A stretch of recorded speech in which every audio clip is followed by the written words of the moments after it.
Here's how to fix Roblox. Ask your parent to join this experience. You need parent permission. Now, if you're on an iPhone or Android, you can open up the Roblox app, or if you're on a computer, you can go to roblox.com. From here, we're going to do two different things. The first one is tap on More at the very bottom right, and we need to get to your settings. So scroll down and tap on Settings. Now, from here, you're going to tap on Account Info at the very top. From here, you'll be able to see your age towards the bottom. It says under Personal Age Group, and it shows your birthday.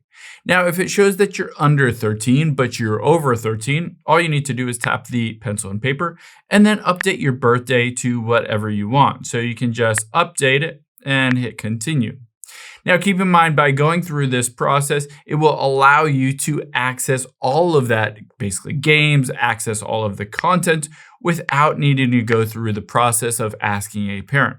Keep in mind, if this doesn't work, you might need to hit the verify my age and go through the process of verifying your age. You can see here, initially it asks for the code for that's basically sent to my email address. And then you can go through the process of verifying it with a photo ID or something like that.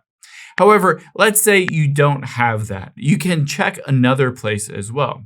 Let's tap the back arrow at the top left. And now from here, we're going to tap on Privacy and Content Restrictions. Now from here, all you're going to do is tap on Content Maturity at the very top. And you'll be able to see if this is set to minimal, this will prevent you from playing a lot of games. Basically, you only have access to games that are 5+. You want to switch this to moderate or all the way up to restricted. And if you do tap on restricted here, it might say that you need to verify your age. Again, you might need to go through the process of showing a photo ID, etc. Now on here, if you do have a birthday set to under 13, keep in mind it might ask you to have a parent verify your age or have a parent account, enter in a credit card, log in, essentially give you access to those adult or older content than your actual age.